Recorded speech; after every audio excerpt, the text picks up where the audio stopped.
All right. Welcome to the Prospect Podcast. Morning edition, since we've done evening editions as well. I'm Coach Human. I'm here with Coach D above me. And below, we have a great guest, a former walk on football player at Rutgers, Zack Goodale. Great to have you on, Zack. Thank you guys so much. I really appreciate the opportunity. I'm not really good with the Twitter DMs. Obviously, you guys reached out last year, late April, and I just happened to be looking at them last week. So I'm glad you guys are giving me the opportunity to hop on. I really appreciate it. No problem. It's great to talk to you. Um, Obviously, you had a great career in high school at TR North, and then went on to Rutgers and walked on there. And we want to talk about, a lot of the stuff of what that was like, being a walk on at Rutgers, and and now you're out in your career, and I think you're helping with the wrestling club, and your father obviously is the head wrestling coach at Rutgers. Scott Goodall. So it's really exciting to talk to you about what your career was like at Rutgers. And but before I do that, I want to let you kind of tell your own story, and we'll dive into it from there. So talk about, like, your career as an athlete, TR North, and then onto Rutgers, and what made you walk on there, and what that was like for you. Yeah. So born and raised Toms River, New Jersey. Grew up there with my family. Played three sports growing up, so it was football, baseball, and then I wrestled, of course. So I was always just involved in sports. It's something I always loved. Off the school bus, that's the first thing I did. That's all I really thought about was sports. So was a good athlete. Continued to play those throughout, the youth, and Tom's River, and then I got to high school, and I was still doing those three sports. Was still wrestling. Didn't enjoy it as much as football and baseball, but it kept me in shape. And again, that's kind of everything I knew with my father being up at Rutgers. So got there, and then got to high school. Still small at this point, but I was an athlete. I was a baller. So I worked really hard, and I decided to stop wrestling after my freshman year to kind of just focus on football and baseball. And I played those, which I loved. Wasn't a fall ball, baseball kind of guy. I would always jump from each sport after, their seasons concluded. So after football in the fall, it was wrestling. And then after wrestling, once spring came, it was baseball.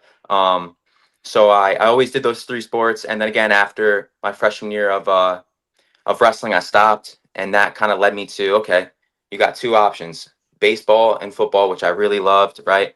And I would say towards the end of my sophomore year, going into my junior year, I really wanted to take this football thing seriously, while still playing baseball and still getting in the batting cages, and that led me to the recruiting process, um, with Thomas High School North to college, and it was a it was definitely a different recruiting process with COVID, which I'm sure we'll get into, with our class of 2021, but once everything kind of shut down, I continued to, put things out on the internet, which that was the big thing to do. That's how you had to get recruited. But I knew that though I loved baseball, football was something that I just, I wanted to continue with, and I wanted to play at the next level. So that's when I kind of separated myself from junior year of, okay, you got football and you got baseball.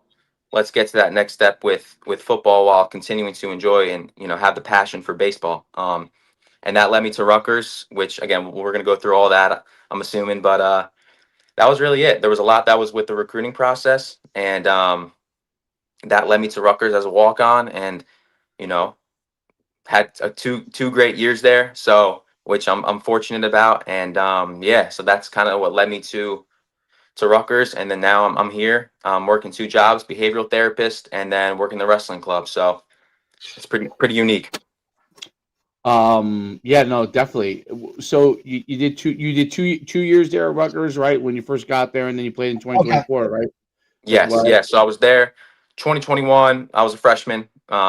Stopped for 2 years. Wasn't enjoying it. Had to find myself. And then I came back my senior year. I reached out to coach, and we, yeah, hopped back on board. And I was with the squad last year. So Very, very cool. What was the What was the walk-on experience like for you at Rutgers?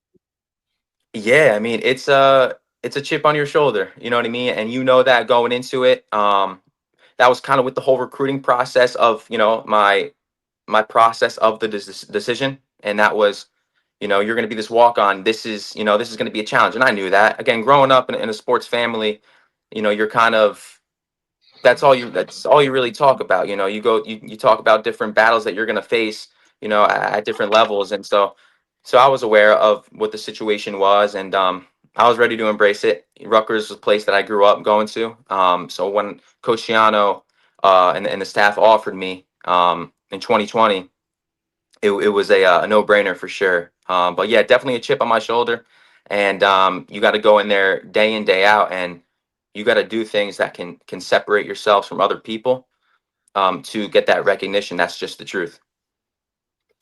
No, no doubt. And walk-on is tough because most of the time you're spending a lot of time practicing and not necessarily getting all the opportunities on the field. Um, what did you feel like your role was on the team, and how did you kind of handle that part of it? Yeah, so my freshman year was a tough year for me. For any college athlete, especially at the Division 1 level, it's going to be an adjustment. You know what I mean? You're going to have to make changes to your day to day. And fortunate enough for me, that was definitely easier. But then you got to add, you got school, and they help you out. We have tutors, which is it's pretty unique what they do with the tutor situation there. And you have certain amount of study hall hours, so everything's built in for you, which is great. But still, it's still an adjustment, because you're playing at that level, and if you want to make strides and progress, especially as a walk on, like, there's going to be lonely nights, early mornings. That's just the truth to it. So in 2021, I was banged up a little bit, got hurt in fall camp. And then once I came back during the season, I ended up getting mono. So I was out for that last month, in November. Obviously, that year we Brutal. went to a bowl game. Yeah, it definitely was brutal. But we went to a bowl game that year. We filled in for, I believe, Texas A&M, in the Gator Bowl, which was an awesome experience. But it also gave us, that, I guess, only week experience to get that, get reps. That's a developmental kind of, situation. That's the beauty of making a bowl game. But so I would just say in general, my role was be better, just continue to be better than I was the day before, and make strides. And I knew that off season was going to be big because that's going to be my first time in the in that winter program. I was a summer enrollee, so Okay. you get there in the summer. I just graduated high school, and a month later, you're putting pads on. You know what I mean? So it's a quick adjustment. So I knew my role.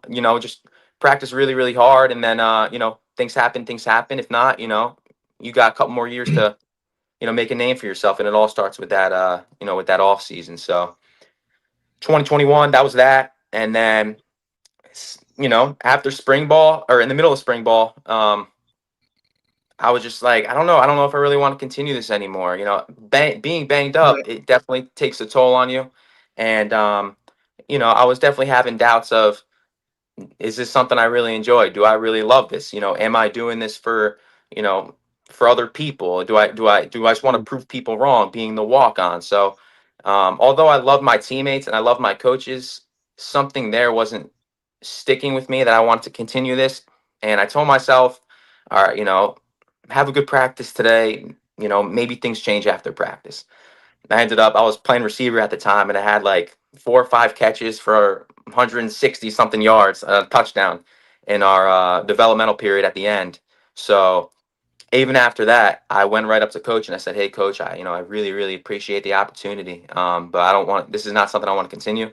And it was tough. It was tough, but at the same time, I was so zoned in on just getting out of there that I didn't really take Yeah. anything that coach said or anything that my family said into consideration, which was the truth. So I stopped for 2 years, kind of just found myself, was still attending Rutgers. And I remember it was my sophomore year. I was not in the best state of mind, and I wasn't really sure what I wanted to do. I kind of wanted to do Rutgers online and go see my buddies in Florida. So it got to that point, Right. just a total 360 Yeah. change. So, but I didn't end up doing that, obviously. And then junior year, my buddy who wrestled for my dad at Rutgers, my best friend John O'Donnell, heavyweight there, and he was like, "Listen, man, like, do you want to, be roommates with 8 other wrestlers? We'll get a house on campus." And I was still, not playing football again at that time, so I was like, "Yes, man, like that would be awesome." And so I got some really, really good buddies up in North Jersey, and in Central Jersey. That were able to help me out during that situation and be a regular student. They were going on about their day, practicing. And I was just being, I guess you call it a NARP, a non-athletic regular person. Right. But Yeah. but something wasn't clicking. It was cool at first, but that season, Rutgers got to a bowl game. They beat Miami in the Pinstripe Bowl, and after that, that was my junior year. I was like, I talked to my dad. I brought him to the airport, and he's told this story a couple times on podcasts. But we were listening to the game on the radio, and I was like, I feel like I should be playing in this game right now. Like I still got buddies on the team. Like I don't know, Yeah. I'm just itching for it. And that was, my thought process for, I would say, that whole fall of my junior year. Just watching those boys work um, and so on. But right after the bowl game, I reached out to Coach Yano a couple days later, and I was like, "Hey, Coach, congrats on the bowl game." Um, and I just kind of said, "Listen, I would love to have the opportunity to come back." He told me right after I left that the door was always open. So if something happens, he's a family type of guy, and he really cares for his players. So that's what he said to me, and I wasn't thinking about that, but at the same time, I realized what he said, and I reached out to him.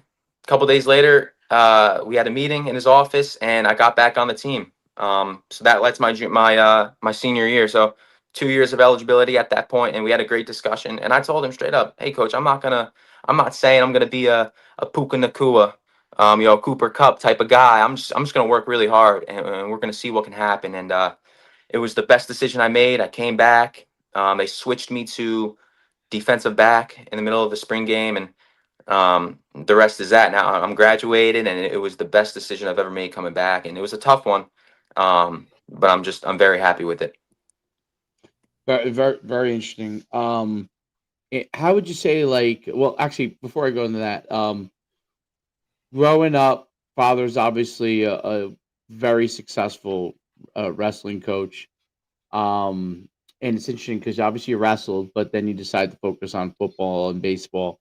Um, kind of what I wonder what that was like. Obviously, as a son of a wrestling coach, right? So Yeah, and not just like a high school wrestling coach, but no, for sure, obviously for sure. Big Ten, wildly successful, a bazillion All Americans. Yeah, Yeah. If you like, you look at the list of what your dad has there, it done at Rutgers really is has been phenomenal. So I'm curious what that was like, and how like when you decided you didn't want to wrestle, because I'm sure you were a fantastic wrestler. So what was that decision like for you, and what was it like? Did you feel like, oh, you missed out, like I'm just curious your thoughts from that standpoint, and how your father approached that with you. yeah. Well, I get that question a lot. I Like figured. everyone asks me that question, which I get it. Him being where he's at right now, and Yep. his wrestling background. I get that, and believe it or not, he was so supportive. You know what I mean? And he jokes around, and I was an athlete, so like I was a solid wrestler, but I didn't do any of the extra clubs. I Right. just did the programs that we had there, the Tom's River Wrestling Club. I didn't go to Triumph or Sure Thing or Elite Wrestling. I didn't do any of those. And in wrestling, it's a sport where you got to do the extra work, and if you don't do the extra work, you're not gonna succeed. And again, yeah, I wrestled all the way up to my freshman year, and he he knew that football and baseball was, it was above wrestling, and he still Right. wanted me to do it because there was a lot of, positives, a lot of pros to it. Yeah. But when I told him after my freshman year, he was at the point where listen, like, this is your path. Right. You're playing football and baseball, and it's great to play these sports. He was a 3, 4 sport athlete in growing up, and he played 3 sports in high school. So he gets it, and that's what you should do. You know what I mean? But it's hard to specialize in a sport and Yeah. continue it when you're playing 3. So That's the wrestling, most difficult thing about wrestling. There's no doubt about it. 100%. Like when I'm obviously probably 30 years older, not 30, but at least 20 something years older than you. And when I stopped wrestling after 8th grade, and I started really young, and that's what everybody thought I was going to be because I was really good at it. But it was a different time, so it wasn't special. Like I was able to play all the way through as a kid, all the way yeah, through. I didn't have to go to clubs to be really good, and that's the part that changed. Like if I was coming up now, you would have to go to a club in order to be wildly successful. And I think that that's what wrestling has become. I mean, I just see it's by the way, it's amazing what these wrestlers can do because oh, when I it's watch incredible. it's incredible what they It's can do because incredible. it is a sport where there are certain sports. Baseball is kind of like that too. That when you do specialize and go all in, you do get a certain amount of increase in your skill set that is Yep. much more significant than people who are doing it best way to put it is part time, like it's Part season. time, for sure, Right, for right. sure. Right. Where football is I always said one of the beauties of football is you could be an athlete and you could be like strong and play other sports. And yeah, you're going to work on your skills and all those kind of things to get yourself better. But it's definitely not a sport that you actually, in order to be great, you don't have to sacrifice other sports because they most of them complement. Wrestling complements football, baseball, track complements football, all these basketball complements. They all For sure. complement football athletically, and I think that's one of the unique things about it. But yeah, there's no doubt. Like it's interesting to hear that that you were 3 sport and that's really what you enjoyed. And I think I think it's a great thing because you chose the path that was what true to what you wanted to be as an athlete. Definitely. And then you come out of it and you feel good about your career, you know what I mean? Because it was what you wanted to do. And it was not like you didn't do everything. You actually did do everything. You just figured out, 100%. hey, Yeah. you figured out more of what you enjoyed. I think that's part of growing up and figuring that part out. I wonder because Tom's River North, I was real. They were really good back then. Obviously, they had a couple of great years recently. Uh, that was a really good football program. There's a lot of pride in the Tom's River North football program. Um, Hmm. what were some of the things that you walked away from that football athletic experience? What did you come away with from that? At Tom's River North, you're talking Yeah, about? TR North. Yeah. Yeah. Yeah, well, Tom's River, it's such a big town, and I love that we have those 3 schools, Tom's River North, South, East. That just made Friday nights and just, the whole picture of what each team was doing, like, just great. Having the Civil War game, Tom's River North and South, like, that was such a big game, and, everyone would come together for that game. And then when I was in high school, Tom's River East was a team that was pretty good. They were 7-0 in their division, and we were 6-1. We were winning our division, and so North and East, that was a big game for us. So I would just say I just love like I'm a huge public school kind of guy. Obviously went to one, but it's great how Right. you can grow up with these kids and you can put together a pretty good football team, and you try to compete against Rumson, Red Bank Catholic, and we can, and we did that year. So um, to me, it was just real. It was a gritty team, and that's what I loved about it. Our weight room wasn't great, you know what I mean, but Coach Oz, and he's doing a great job at Tom's River North.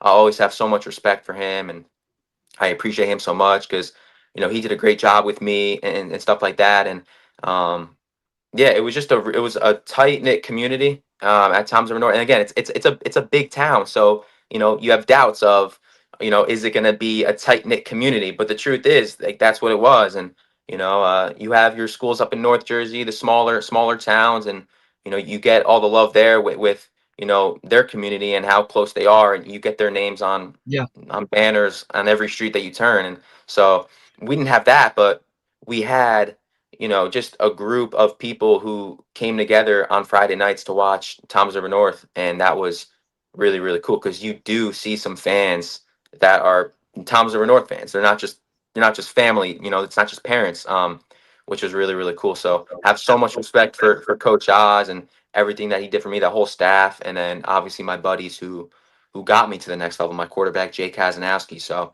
it was just awesome playing with guys that you grew up with. I think that was the most unique thing about it.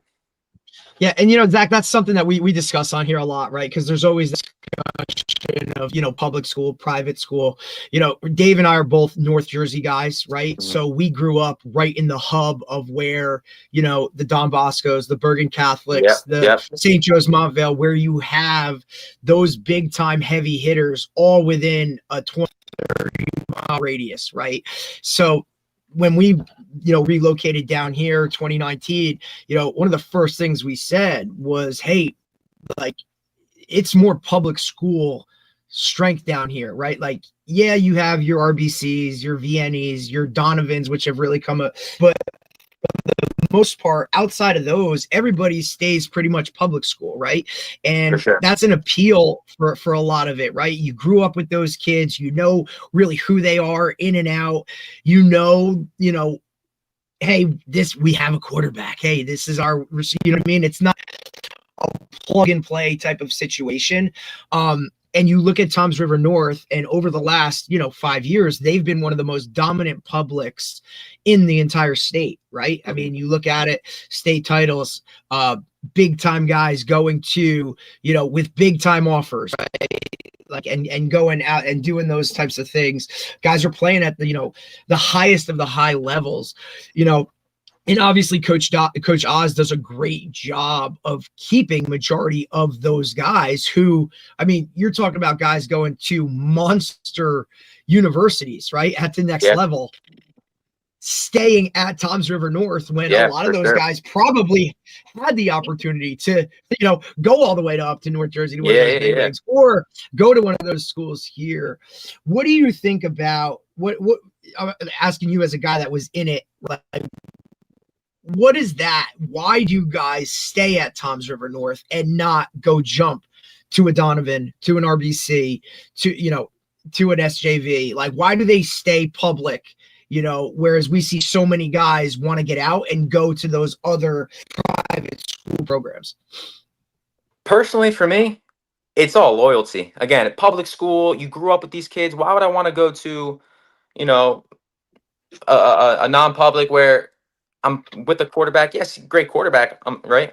But I didn't grow up with. I don't know. You know what I mean? I just thought it was really, really cool to play. It was never an option for, like, I never thought, okay, maybe I should go to Donovan. Like, if I went to you're Tom's River North kid, you went to Donovan. Oh my God, that's that's terrible. That's terrible. That's like switching from it's like switching from a Yankee fan to a Red Sox fan. You don't do that. So I never even really thought about that. Yeah, like obviously schools. It's interesting. Yeah, like Jackson Memorial, they knew me growing up. They were like, "Oh, come over here," and which I love the guys at Jackson, right? But or even like Tom's River East, South. But you lived in Tom's River. If you lived in the North Territory, that was it. Right. You're going to North, and there was no like, oh, we should maybe switch our addresses. We can no. It was always Tom's River North. Obviously, Tom's River South has great history. But it was always Tom's River North, and I grew up with these cats, and I didn't believe in that. If you're a baller, you're a baller, and they're gonna find you. These colleges are gonna find you, and I mean, yeah, it obviously did help that. Yeah, and it obviously did help that we had a great quarterback who's my buddy. I still talk to him today, and just a great team. But to me, it was a no-brainer. I never even thought about it. It was Tom's River North all the way, and I grew up when I was in the youth, in the rec programs there, and going to Friday Night Lights and seeing guys play, and I wanted to play at Tom's River North. So that was that. Those guys were your heroes. Yeah, exactly.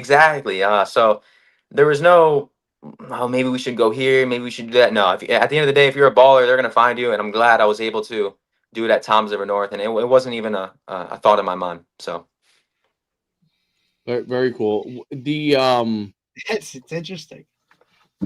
oh, I froze here. It's not like you probably didn't have options, you know what I mean?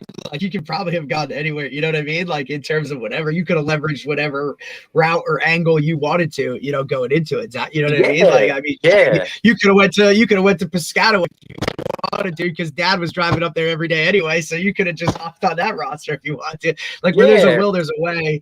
I think it's look, for me, it probably comes back to how you were raised, right? Like Pop's always probably loyalty, that type of thing too. But like, when you're a part of a town and Dave and I were that, right? Because we're from two small towns up north where like that's what it is on Friday night, and everybody, and these are group high schools that we went to, right? Like two different ones, but group one, coach in Bergen County, I was in Morris County, and it's like it's different when you play for your hometown with your buddies, and it was the same for us. Like we had opportunities to go to a private school if we wanted to, in high school, and ultimately, like, no, that just wasn't what we were doing. So I think it's something that I don't know if the youth of today, I'm not trying to bag on them, because obviously everybody always wants to do like the best thing for them, and that's like what it is. But I don't know if also like geographically and town makeups have changed a little bit, right? Like it used to be people that, like parents that like grew up in the town they went to high school in and just stayed, right? And that's not really a thing. There's a lot more transplants, people move, so that loyalty to an actual town and school is kind of like, you know what I mean? Look, that's just life. That's just kind of how it is, so I think that's taken away from it a little bit. But it's a really unique thing, man, to hear you say, like, hey, it wasn't even, like, I didn't even think about going anywhere else. Like, what are they, the Mariners or whatever? Like, I was Tom's River North Mariners. Yeah, like, I was going to be a Mariner from the jump, Oh, so I mean, it's cool to hear that perspective. No, for sure. Yeah, man. And at the end of the day, I'm all about loyalty. So it never crossed my mind. Again, I could never imagine doing that. It would be terrible. You know what I mean? So I just going to Donovan or, God forbid you went to a school, Tom's River North or Tom's River East. I don't know. You just get so much. Right. Because Tom's healthy River, rivalries. Yeah. And Tom's River sports, that's what I love. Like, private schools are great. That's great football, obviously. But I remember one year, my junior year, we played Tom's River East. Again, 7-0 team. We were 6-1.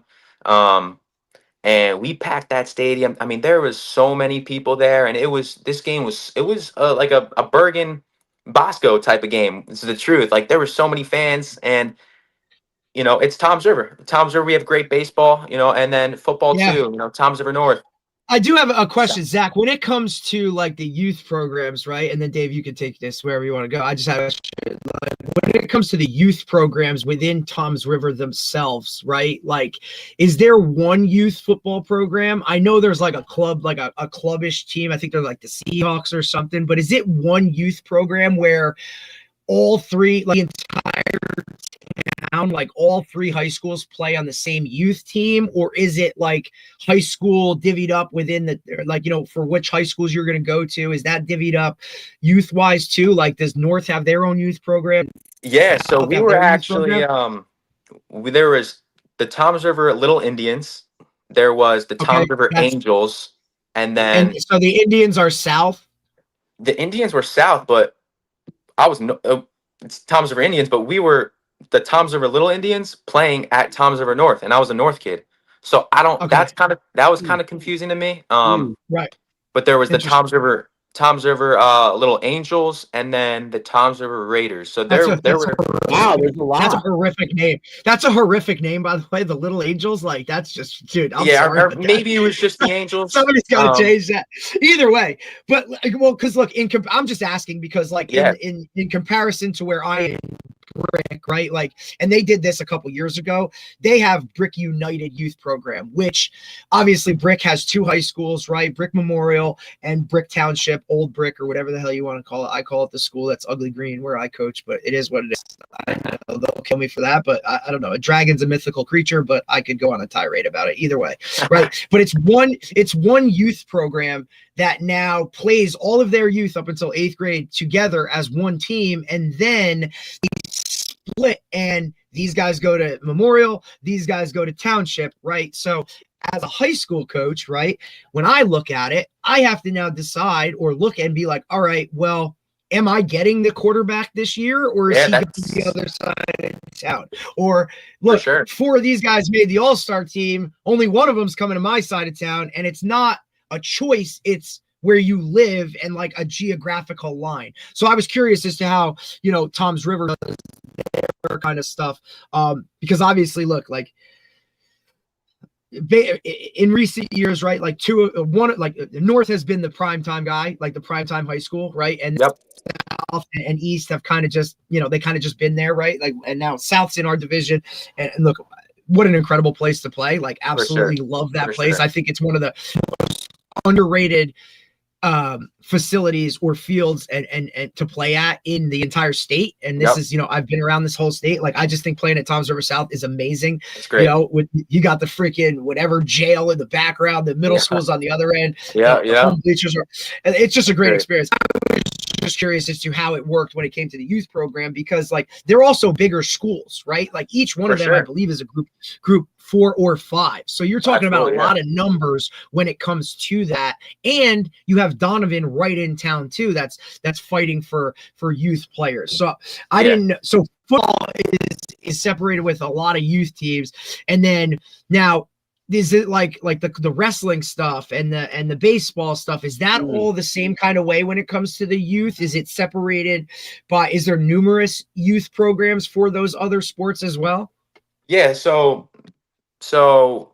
baseball, we only had 2. So it was Tom's River Little League and then Tom's River East Little League.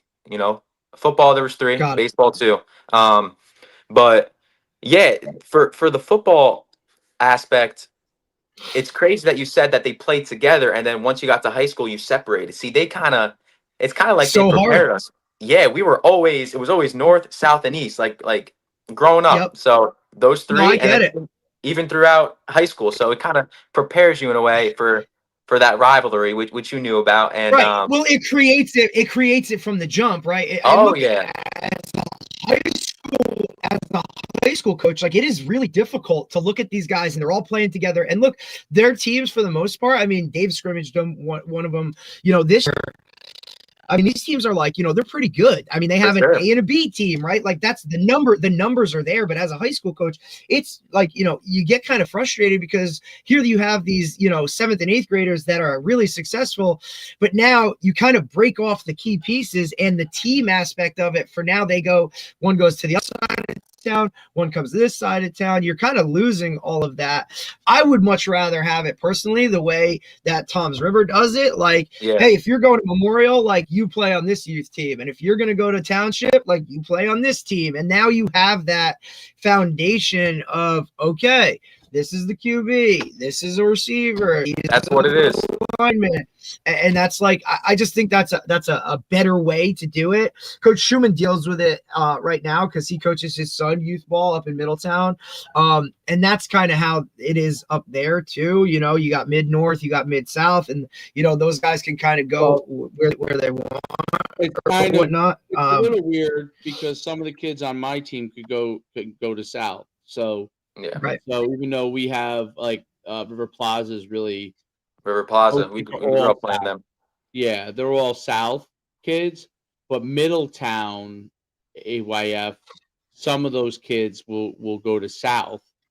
If they go to public school, they'll go to South. So it's most of them go to North, but like the way they separate it out, like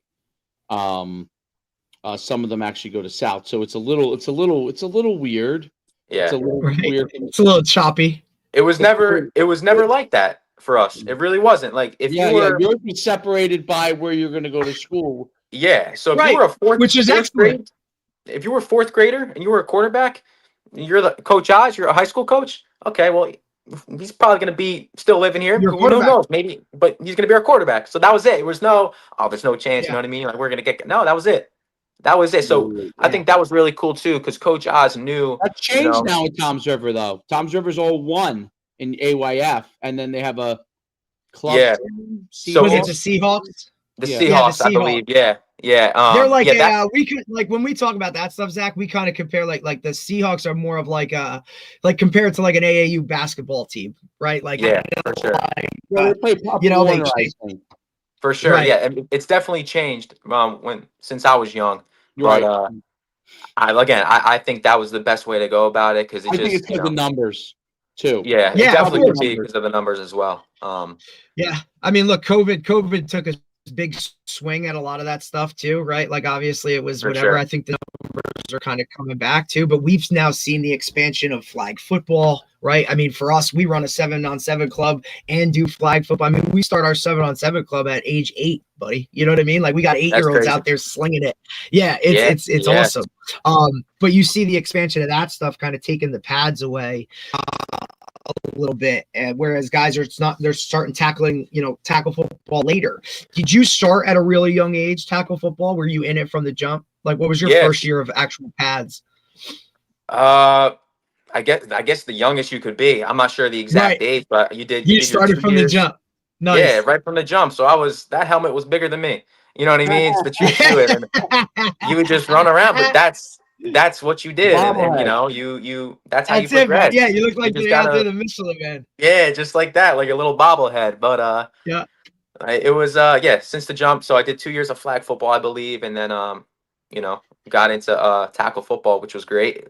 That's all that. I mean, I was so young, but that was definitely an adjustment for sure. I'm sure I was nervous first time around, but I was playing at Toms River North on that field, Grenard Field, for my whole life. So, but really cool. Now, talk about what you're doing now. So you graduated from Rutgers. Talk about what you're doing now in your career. Obviously, you're coaching wrestling. You're working. Talk about that.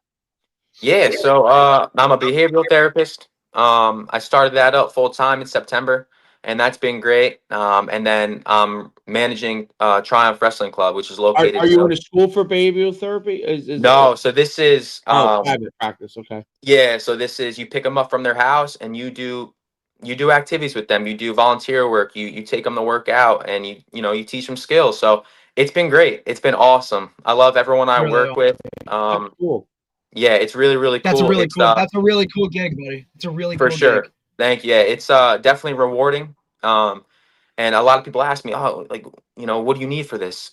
You just need patience. Just be a good person. And so that's the truth to it. And I love working with them. They're awesome. And then the wrestling club, the Triumph Wrestling Club, I started working that in June, and that's been great as well. I love watching wrestling. The truth is, I stopped after, but I love it. Like that's one of my, those 3 days in March, the National Wrestling Tournament. That's like my favorite 3 days. I love that more than the basketball, the March Madness. It's the truth. And growing up watching it, there's again, it's all you kind of know. So I love being a part of it. I love keeping my foot in the door with wrestling, and so that's been great as well. So I got 2 awesome gigs, and it's tough because at this age, right when you get out of college, some people don't get jobs right away. So I'm very fortunate for that, and it's been great.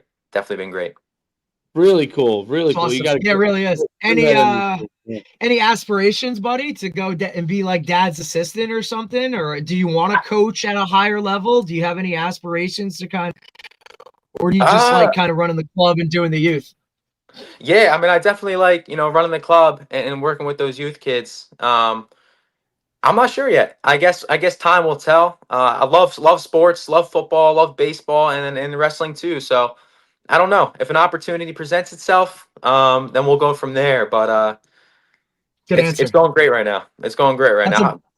That's a polished answer right there, Dave. Like, yeah, that's really good. That's good. He's had some media training. I'll give him that. Like, that's pretty good. Now, listen, buddy. It's working with youth. Either I don't care if it's sports, don't care if it's teaching. I don't care if it's anything right now. Like they need mentors, and nobody knows what's going on in some of these kids' lives, right? And For it sure. like, everybody's so quick to diagnose them, right? I taught for 10 years in the special ed world, you know what I mean? And everybody's so quick to diagnose them and throw a title on them, and hey, they got this file or this or that, when sometimes it's all they need is somebody to talk to who's not doesn't have a title on it, you know what I'm saying? Or Definitely. somebody like yourself who can relate and have a real conversation with some of these guys, male or female, right? It's just sometimes they just need that little bit of a mentor, that's somewhere younger, so they can feel like they can relate, you know what I'm saying? And then, obviously the wrestling stuff, obviously that's in your blood, buddy. So like, it's just there. Like, it's really cool to see you doing that, especially at a young age. You mentioned it, like, right out of school to jump into something and have a job, and to continue to do, like, keep that structure where a lot of guys, when they get out of college, like, they really don't know what to do. Once sports go away, they kind of go off the rails, because that's all they've ever known is that structure and that like how to function in that world. Like, they don't know what it's like to not be training for training camp, or to not have spring ball, or wait, I don't have to get up for a 5:30 lift, then why the hell am I going to get up at all? You know what I mean? Like, or they just want to live that social media party scene. But I don't know if Dad would have that flying, I'll tell you that. Like, Well, what I mean? I don't know. It's great you say that, because that was one of the decisions, in not just going to Rutgers off the jump, but coming back to the football team. And what Coach Shiano does really, really well is, he lets you know this is not just a 4 or 5 year decision coming here to play football. He wants you to get a degree.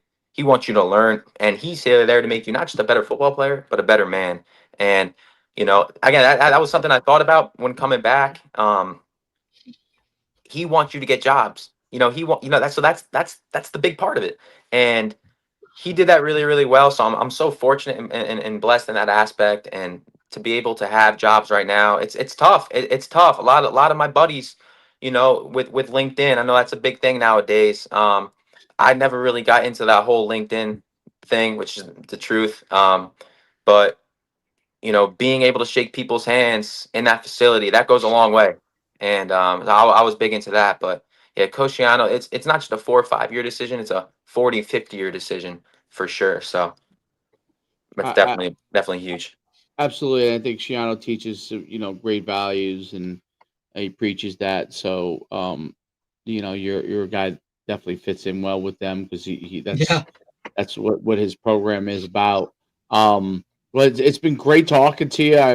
It's awesome hearing like your journey as an athlete, as and into what you're doing now. And we need to hear more stories from guys like you, because it helps the younger kids, because they can relate to someone that just played, that just Without a doubt just went through it, you know what I mean, and had a positive experience. But I mean, wasn't all positive, but a positive experience overall, for sure, you know what I for mean? sure.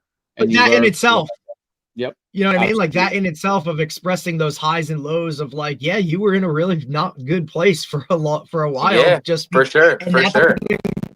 And it was and because of, like, something that you loved unconditionally, to make a decision to go and do it, and then to be like, I need to just get out of this, away from it, you know what I mean? Just kind of lets our viewers and some of the guys that watch this thing, know that the highs and lows, like, they're there irregardless of what level, where you take whatever. Those are going to happen, and it's how you handle that adversity and what you do with it, right? Because you could have went on a very different path, buddy, and I don't think we're having this conversation or talking today if that's the one you did, if that was the way you wanted to, but you did it the right way. And I think that, really, really appreciate you coming on here and sharing your story, letting guys know, and kind of seeing it firsthand that this is part of it, irregardless of what it is, and that there can be light at the end of the tunnel, man. So I appreciate you, Zach. Thanks for coming on, man. Yes, thank you so much. There's definitely light at the end of the tunnel. You're gonna have bad days. You're gonna have tough days. That's the nature of life. You know what I mean? So it's all about how you push forward, and having the support system with you. So that was a huge thing for me. The support system that was there through those times, and I'm blessed. I'm fortunate. So it's everything's great. So I really appreciate you guys having me on. This was awesome. No Thanks, doubt. buddy. It's great. It's not just when you're pinning them; it's will you fight off your back when someone's trying to pin you. For So sure. For Hell sure. yeah, that's it. that's it, man. It's really great having you on, and best of continued luck to you and success. And we look forward to seeing how everything continues to grow, man. Welcome you back anytime if you ever want to come back and talk some more. Awesome. Thank you guys so much. I really appreciate it. All right, All Zach. right, buddy. Have a good day. We'll All talk right. soon. I'll see you. Have a good one. All right, bye. That was great. Really, really good stuff, dude. Good. Probably one of the last walk-ons, dude, in history. You might, yeah, I mean, maybe he allows one or two every year, probably going Well, forward. obviously, look, I think you make an exception for the wrestling coach's kid. You know, like, you know, Yeah. No, I remember we were coaching when he was his last year. It was our I last think. year. Yeah, It was our last year at RBR. Was when I he was like, I think he was like an he was on one of the all-shore teams, I think. Third yeah, team or something. definitely. Yeah, I can't think he was a pretty good player, right? And I remember that being, I actually think he had already taken that walk-on spot like almost prior to his senior year kind of gig. Like, hey, this guy's gonna go there or something. You know what I mean? Like, he could probably go somewhere else and do it. But look, we know that feeling of like, hey, you got a chip on your shoulder, like go here, make a name for yourself, go play and do that. But you see the trials and tribulations of like how that thing goes, right? An injury here, an injury there, you're banged up, you're not playing. Like, why am I doing this? Like, I could be doing this or whatever. Take that, like, kudos to him for having the maturity to like stay with it, take a step back, really evaluate like what mattered to him in his life. And then, you know, to go back, like literally to start at ground zero again as a walk-on for 1 year to just kind of do it and say, hey, I finished, I think is huge. And it's obviously helped him, you know, moving forward, doing what he's doing now. Sounds like a really cool gig as a behavioral therapist, going to work with these guys like in the field and not have to like, you know, hey, I'm pulling this guy out of class to sit with him or whatever. Like, right. Do things. Sounds like a really cool, you know, what is it? Like in-person type of activity, you know what I mean? Like boots on the ground, you know, not in like, you know, some classroom or office, like having this conversation. Like, no, you get to go work out with them or take them and do whatever. And then obviously being involved in the wrestling club, like I'm sure the doors are open if he ever wanted to take that world to a different level. No doubt. No doubt about it. It's funny that we're doing a Rutgers guy because I think later I'm doing a Bloodlines and Betrayal on Ray Rice. So, oh my God, are you really? Yeah, man. Talk about the whole situation. Are you gonna show the video? No. We just talked about it. We did. Who did I do? Well, you did Sean Taylor a couple weeks ago, right? And then I did somebody else. Oh, I did Ray Caruth. Oh God. That's why I said you got to do Steve McNair or whatever that situation is. I definitely got to do Steve McNair. I'm glad you brought that one up because that's actually a really good one to do because basically we try to do for the Ray Caruth was pretty cut and dry, but you try to do ones with a little bit of like scandalish type thing. Yeah, like even Ray Caruth had like the guys that were in cahoots with him. Like it was kind of like what if you did Michael Jordan's dad? That would be another. Those are two great ones. Yes, write it down. Jeffrey Jordan, and then the other one you mentioned was Steve McNair. Oh, Steve. I forgot. I'm like a goldfish on this shit. So yeah, fucking name Dory over here. So something that like it's not like it's resolved as I guess according to the police. Right. Yeah, case is closed, but is it really closed? Is it really? Is it really? Yeah. Or the motivations, like the Sean Taylor thing was kind of cut and dry for the most part, but you still wonder, like, was it gang related? Why was it?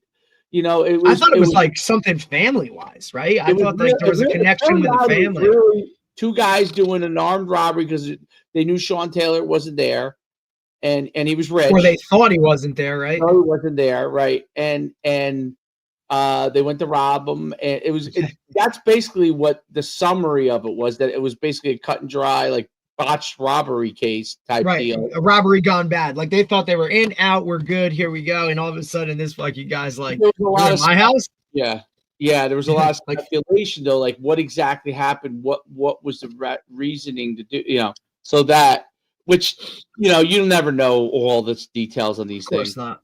Never. Well, yeah, but those are two good ones because they're a good example. Like Ray Rice is a good example of it because he got screwed, in my opinion, by getting basically. He was towards the end of his career anyway, but he got pushed out.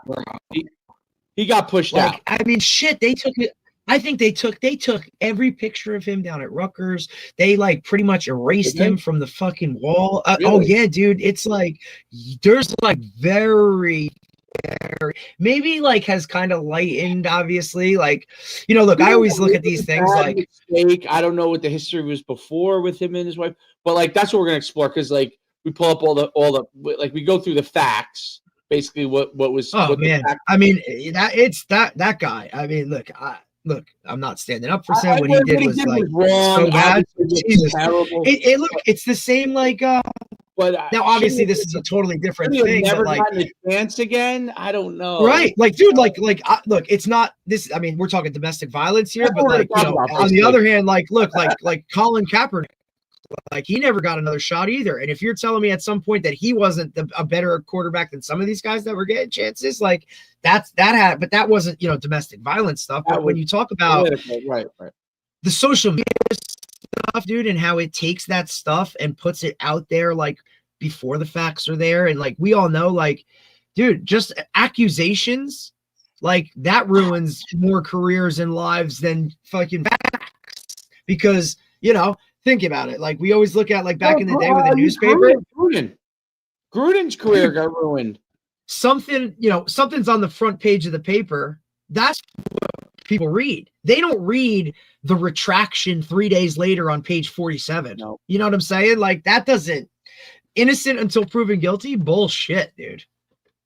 Yeah, well, you're innocent in the eyes of the law, but you're in public opinion. You're fucked. He's done. I mean, think about how much stuff that cost him, dude. Like that cost Ray Rice every opportunity, like even outside of playing. Like obviously he could have controlled what he was doing, but like there's but that's what we're gonna explore because I like what Steve does a good job. That's cool. Is he pulls the whole thing up and he reads it. Shot. Basically reads the whole thing, then so now I get all the facts. And then I'm like, okay, like after we get all, now you get in that rabbit hole. Yeah, then we go down like let me like I'll tell you what's helpful with that ChatGPT because you could ask it questions like, were there any conspiracies on this? Were there any were there any things that people ask questions about that were unfair? Like you could ask all that stuff, and ChatGPT will bring up, hey, you might want to talk about this. And it's pretty cool. So like did you that is cool.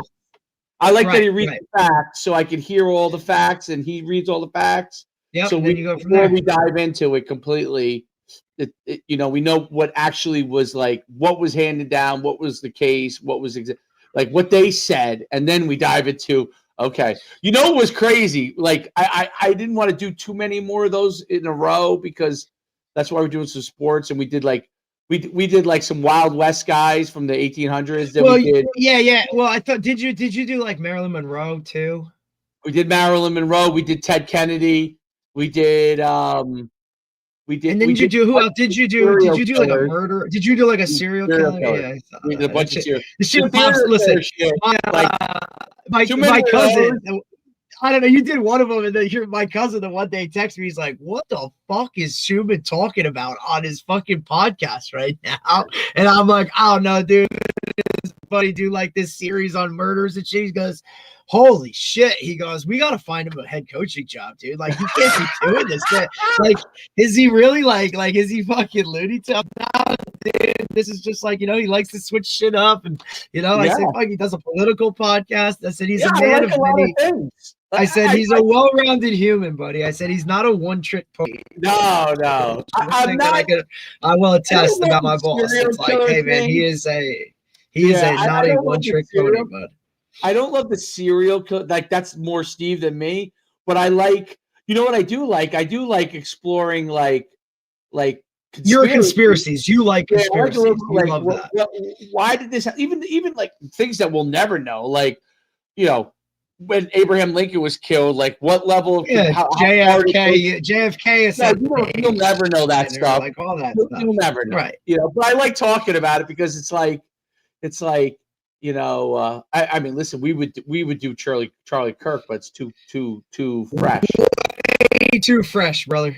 It's too fresh. It would draw too much emotion. We like to do stuff that's happened. It's kind of, although he did a couple, like there's some case that's going on, and it was crazy. I didn't know anything about this until I started looking up. But there's like a case in Massachusetts of a woman who she got off on the second trial, who was accused of killing her boyfriend, running him over and leaving him for dead outside. But she claimed she dropped him off at a party and he was alive when she dropped him off, and he showed up dead. I don't know if you might remember, a guy showed up dead in somebody's backyard in ice, like in snow. And like he was just laying there in snow, and nobody knew that a bunch of all the guys were cops, and they were all drinking late. It was late, you know, it was after, you know what I'm saying? They were at somebody's house. Yeah, and dude. It's a great, like, I didn't know nothing about it. She ended up getting off on there was a mistrial that she got off, but there's all kinds of, like, I guess in that area of Massachusetts, there's all, because they were Boston cops, I think. There you go. I mean, look, how many movies have been made like that? Like, it's not a fault. Yes, it's probably a movie. The Boston crime scene is like on a whole. I mean, shit. The Town is one of my favorite movies of all time. You know, but even like Gone Girl is Boston based, right? Yeah. Like we did that case. We did that one. We did the one the movie's based on. God, by the way, craziest movie ever. You saw that movie? Great. I was freaked out. I was with Nicole. I was like, yo. I need a break after that movie. I need a break. I'm like, you know what I'm saying? And that's crazy. We did the case that movie was kind of based on that woman. Right. Yo, when you look at the real life case of it that it's based on, yo, it's cuckoo. It's so cuckoo, Derek. I didn't know that much about it. He started reading the case. You know, a lot of them I don't really look up until like 5 minutes before. Right. You know, and as he started reading, I'm like, is this the Gone Girl movie thing? He's like, yeah, it's what it's based on. I was like, yo, if you really like, if you like, and I know you do, like, and I don't know if you've ever seen the movie, but it's like an early 90s movie. It's based, I want to say, like, Pittsburgh-ish. It's Bruce Willis is in it. Sarah Jessica Parker is in it. It's called Striking what? Striking Distance. And it's kind of like, it kind of has that. Oh yeah, it's like it's a really good, like, you know, murder family, like, this, you know, this guy's a cop, and, you know, something happens, and one of his, you know, his cousin like commits suicide based off of like something as a dirty cop, and then, you know, he becomes like, he leaves the police force and he goes into like river cop, like a boat guy, and then these bodies showing up in the river for him to find it, you know what I mean? And it's one of those type of like cuckoo family cop, you know, like dirty this, that, like type. You'll love it. It's a really good like 90s movie with Bruce Willis as like the key guy. I never watched it. It was probably the first, like, as a kid, like one of the first like those types of movies where I was like, holy, like, I'm scared shit. Like, oh my God, like I might end up in the fucking Hudson River. Like, what are we doing here? Like, it actually was probably one of those, like, this is why I never want to be a cop, Dad. Like, I'm not finding bodies in a river. Departed? Great movie. And then I wonder if you saw this movie, the movie that was based in Edgewater, when Stallone plays the cop. That movie is Harrison. Oh, the name of the town is Garrison, but I always compared it to Harrison because it was kind of right there. You know what I mean? It's I think it's supposed to be Edgewater. Right. Yeah, I know exactly. But I think they like, you know what I mean? Oh, yeah. Oh, they use the word. Oh yeah. I didn't think about Dude, that. I that one of the most underrated Stallone movies of all time. Stallone is awesome in that movie. So It's is so the, good. Have you Niro. watched his new series, Tulsa? I watched the first season. I didn't watch the second season yet. This is the second Dude, it's season. awesome. Wait, Second what is season. it on? Is it on Apple? What is it? Paramount. I think it's on Oh, Paramount. That's why I haven't. Dave, watched every one of them, it's fucking ridiculous, and that's why I'm watching this YouTube TV thing with ESPN and all this other bullshit. Like, I do like I do the package of like the Disney, the Hulu, and you get ESPN all. So like now I'm questioning like, do I keep YouTube TV because I really had YouTube TV to watch like games and ESPN and all that. But if I have it, then fucking I'm not gonna do that, right?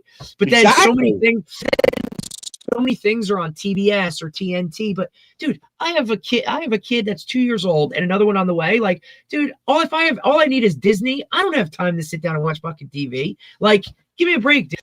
And if it is a show, I have the streaming thing to like watch like one of the shows. You know what I'm saying? Like, I'm annoyed by the whole it's YouTube so bullshit. thing. Well, McAfee fucking lost his shit. He stopped telling people to fucking go whatever. Like, he went against everything that these people are. Like, you know, like Mike Greenberg's tweeting out like, go sign this thing, or you know, Stephen A's like, go sign this thing, and he's like, dude, what are we doing here? Like, why are we sitting here like begging people to go make other people like make billionaires more money? Like, Right. what the fuck, dude? You know, so like fucking McAfee always doing something crazy. Dude. I don't understand why why they just can't come to a fucking agreement, right? Of like literally like it's probably comes down to like whatever. Money. I don't know anything about it.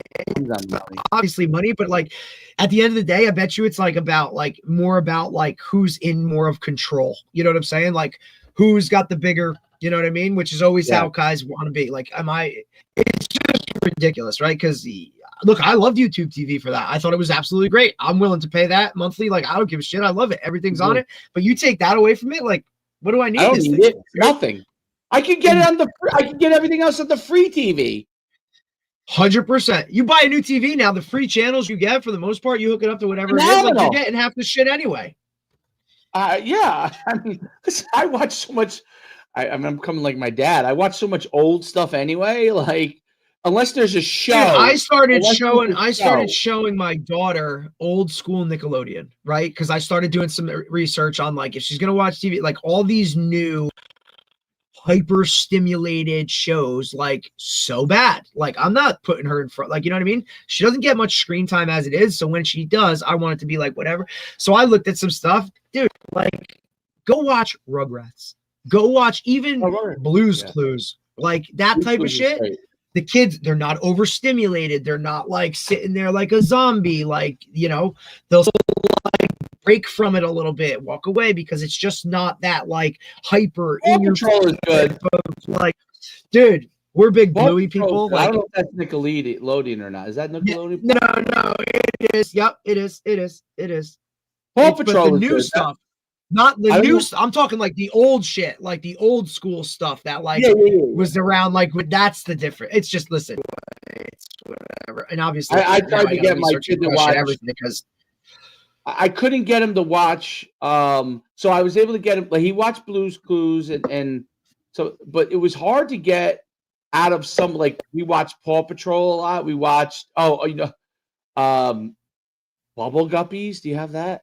Is that still around? Dude, I actually started my daughter on the old school Disney movies, Lion King, Beauty and the Beast, Aladdin. Like, now I don't want her growing up like, hey, you're going to be a fucking princess. You know what I mean? Because she sure is, you know what I mean? Like, come on now. Like, we got to have a little grit here, right? But, you know, my wife is still the princess and all this other shit. I'm like, look, I'm good with all that stuff. Like, you're cool. Nemo, right? Like, you can hit Nemo a little bit, right? But it's, dude, some of these, if you watch some of this new shit, bro, and pay attention, you're like, what the fuck? Like, that's meant for what, kid? Like, I mean, we're talking like LGBTQ shit in these things. I'm like, what the fuck, dude?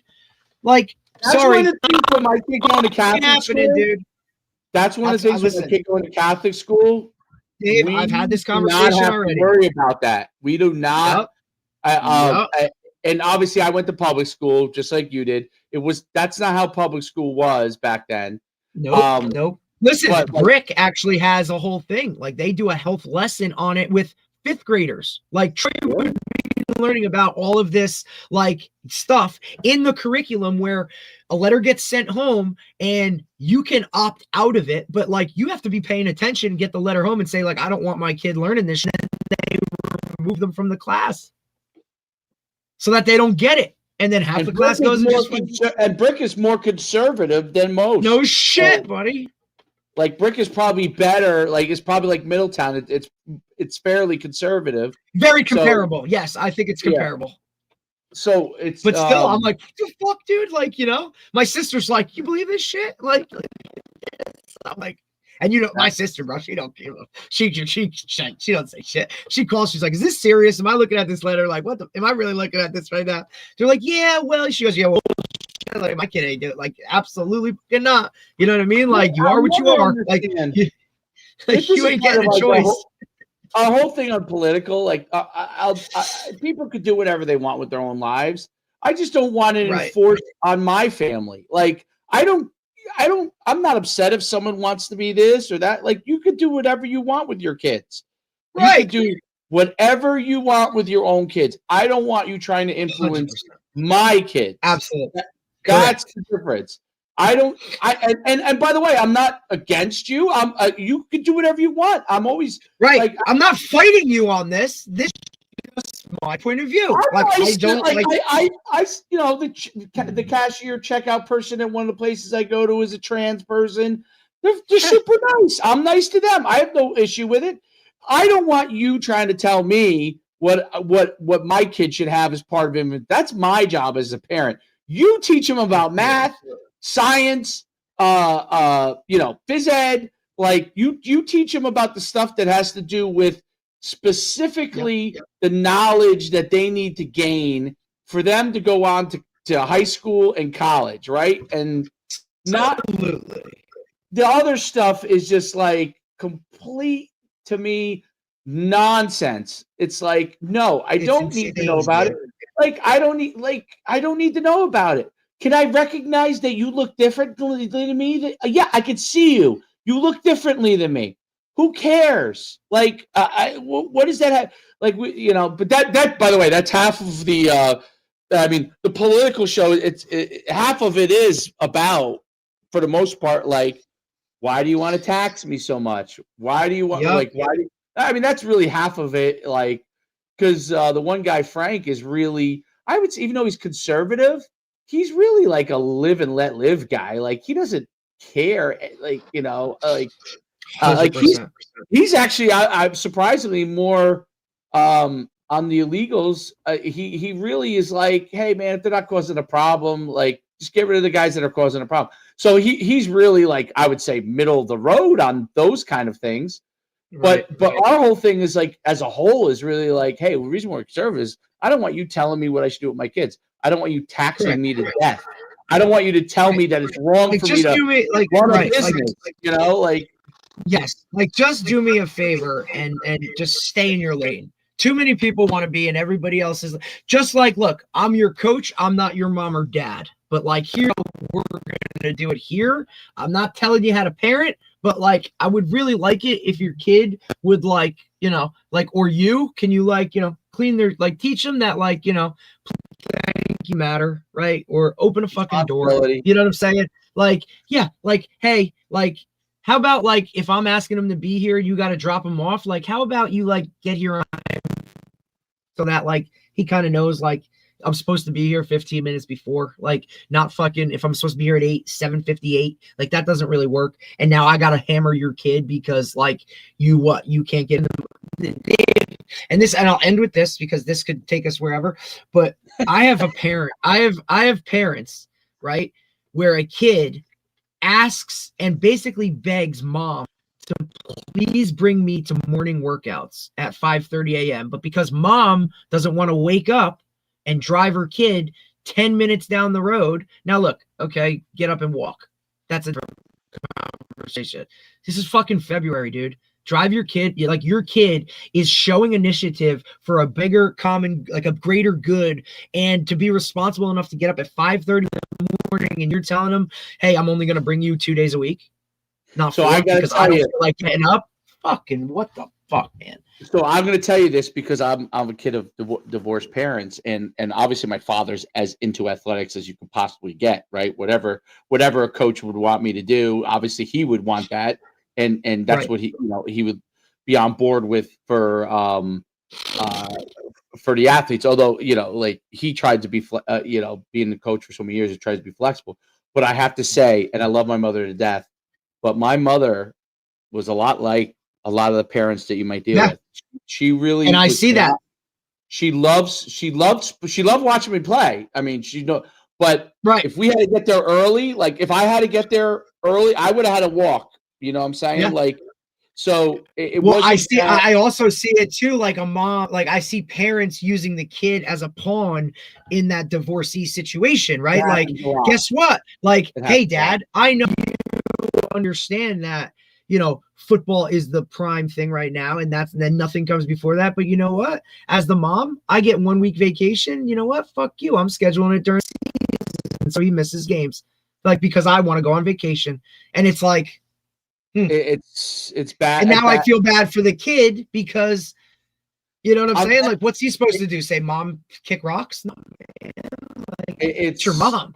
Those are very, very. So I was obviously like you, driven athlete. So it wasn't going to stop me, but I could Right. tell you probably part of the reason why I got, when I got kicked out of the house and why I decided to just stay with my dad was because it had nothing to do with like I didn't want to be in the house. I was just like, from an athletic standpoint, I Right. didn't have to worry Like, about. this is going to be an uphill battle, or I'm going to have to fight. Like, mom, we I got to was go. always- Mom, we got to go. Mom, No, can we do this? and we had 2 other kids, but believe me, like all my brother and sisters were obviously also. My brother was a runner. Like it wasn't like he didn't want to be there on time. Like he had to be there on time too. So it was. We all wanted to be there on time. That was it. And by the time my sister came through, I was already driving. Didn't matter. My brother was already driving. Right, so you could handle it. This is Yeah, when yeah, we yeah. were younger. This is when we were freshmen, sophomores. That was Yeah. really hard because we didn't drive. Listen, I had girls that went to school with me that would be that like kind of knew that I would walk a lot of times. Pick you up. And where I lived was I literally lived by Fairlawn, and I Oh, you were all the way on the border. I'm 1 block or maybe 2 blocks from Fairlawn, so where my mother where our house was. So I was That's a far walk from my for me. elementary school. Like I was borderline to I really should have probably went to the other elementary school, but just how they district it. I was far from my own elementary school, and then the high school, which was another like mile. I was literally 2 miles from. So I would walk it if I just have to leave super early. But people knew, even when I was a freshman, they knew that like I was. So there would be girls that were like seniors that lived around the block from me. Yep. And they would be like, Yep. hey, I come that way anyway. Like, if you could just be down the I block, gotcha. I'll take you. Right. So, like, I looked at the time, like, okay, I got to get out there. And they would, and they would pick me up. But if they weren't there for some reason, like, it wasn't like now you had a cell phone. If for some reason I was walking and those girls weren't there, like, they didn't go that route or were late or they went early. Right. And I just kept walking. I didn't, there was no like. Sometimes I was late for school because I had to walk so far, and then sometimes I would be jogging. I'd be jogging. I mean, think about it. This would be no one would even think to do this now. Okay, I would be running the last mile to school. My brother, no doubt, ran to school. I mean, no wonder he was such a good runner. He was running to school every day, for God's sakes, 2 miles every day there. Like he was like a damn Kenyan. He was that sicko. Oh yeah, he'd be late anyway, and then he'd get an argument, and then and then he just take off and run to school. So like, but me, I was a sprinter. I didn't like to run to school. I didn't want to run to school. I wanted to walk. If I had to walk, I'd just rather walk. So Right. but I would be running. Like I would hear the bells. Like I'm like, oh shit, I'm still a half mile away. I gotta fucking take off and sprint. Like I gotta sprint to school. So that happened a lot. So I do have empathy, even though it's not right to the coaches and the team. I do understand how that listen, our at St. Leo's, our basketball coach, Troy's 5th, 6th grade wrestler, so it said, listen, parents, like had the meeting said, your kids need to be here 5 minutes before, not at practice Yep. time. Be here And 5 I minutes. think that's a big part of it, right? Because, like, I think you lay that foundation and that groundwork. Like, hey, understand, like, we preach, right, that everything matters and it takes a village, right? And your kid is one piece of the puzzle, but you also have to play a huge role in this too, right? And I'm talking, like, even to go as far as, like, hey, we need their practice stuff washed on the regular, right? Or these are kind of the expectations for you. Like, yes, like, we practice Saturday mornings, you know what I mean? Like, this is part of this whole thing. There's going to be some of this. I think if you lay that out, right? And then eventually it kind of, now you don't, I mean, I think you do it every year, irregardless, but I don't think you have to constantly put the focus on that like you should once you kind of establish that. And, like, now the older guys let the younger, the older parents let the younger parents know. Because, look, we have a phenomenal parent club where I'm at, right? Like, they do a really, really good job. The lady that's in charge of it and all the kind of people, it's, like, really, really awesome. But at the same time, like, when it comes to the team stuff, you know what I mean? Like, these are the expectations that are there. Like, you're expected, like, this is not a choice. Like, you are here when we tell you to be here, right? Like, Yeah, like that, and his thing, like, to me, it's when I hear that, I'm like, he said, listen, we want them to be able to start warming up on their own. It doesn't matter when the coach is coming in or not. Like, we want them to start warming up the 5 minutes before.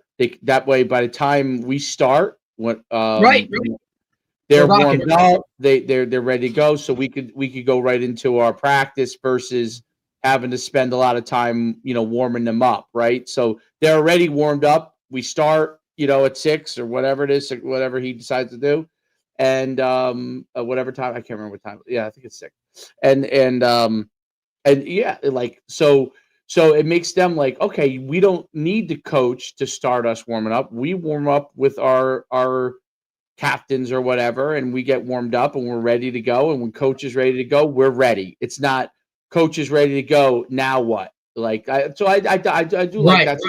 And you notice, like, that's one of the things that public school wise, it's harder to enforce than it is at Catholic school. Oh, of course. Well, look, and I also think Much at a Catholic school, you just have different relationships with not only your players but the parents. Like, they're paying for a product, right? So, like, you know what I mean? Like, there is some type of conversation that you need to have or be on a different level when it comes to private school, public school. Like, public school, there's always going to be red tape. There's always a certain way to go about things because it comes down to board or an administrator, right? Whereas usually at a private school, like, it's one individual that's making a decision, and that's what you go with, and that's what it is. I guess there's probably some sort of more laws that protect the individual when it comes to it, right? Like real deal shit, like court shit, not like school board bullshit. Like, give me a break. You know what I'm saying? Right. Whereas Catholic school, like, everybody knows, like, okay, this is what it is. So, absolutely. And if you don't like 100%. It, you could just go back. They don't care because you could just go back to your public school. See you later, dude. Like, yeah, like, if you don't like what we're doing, then, I don't, whatever. Like, yeah, okay, I'll find 3 others that'll pay that tuition. That's always the hardest thing for public schools, and that always makes it more. And when you get pushback and you get certain situations, that's part of it. Not that you don't have divorced parents, people in like Catholic school, but everybody is there for a reason, and they kind of understand the gig. And I can tell you, like, I've heard my kid say some things, like I said to him, he was lifting, he dropped the weight, and I was like spotting him, and I'm like, don't drop the weights. Like, even if you're like, I'll grab it. Don't drop it, because that's how you could get hurt, right? Even though it's lightweight, it's lightweight, but it doesn't matter. It's still it's the principle itself. Drop the weight, because you have no control. Because, like, look, right, and now moving forward, when the weight does get a little heavier, like, now we're talking a different beast. You know what I'm saying? Like, shit, like, come on now, like, this is all for the greater good. Learn the right way to do it, right? So absolutely. So he apologized, right? So he's apologizing. I'm like, you didn't do anything wrong. You just need to learn this lesson. Well, he's like, Correct. in school, I'm like, well, yeah. I said, listen, in school, you do get detention for when you make mistakes. In Catholic school, it's Right. a little Yes. different. Yes. Yes. Yes. This Old this school. is like this is something that like you didn't do something wrong. It's something you had to learn. So it's a different thing. Like you didn't know the answer to the question. Catholic school, they told you what the answer to the question is. Don't misbehave. Okay. Right. Yes. They told you what the answer is. So when you choose, if you choose to do that, yes, you're That's going you. to have to Yes, apologize. you're going to, because now it's like you knew what you were supposed to do and you didn't do it. Like so Right. But they got them trained, Derek. They got them trained, dude. He's trained. I mean, he is trained. Dude, So Dave, that's like I can only hope that mine, you know what I mean, follows suit like that. You know what I'm saying? like they got like almost overly apologizing. I was like, oh no. You're like, buddy, you don't always have to be sorry. No, Like, shit. no. But look, I would much rather that than the opposite. So Yeah. But anyway, great pod, Okay. and then I'll see you next week. that's it. I'll talk to you, bud. You got it. There.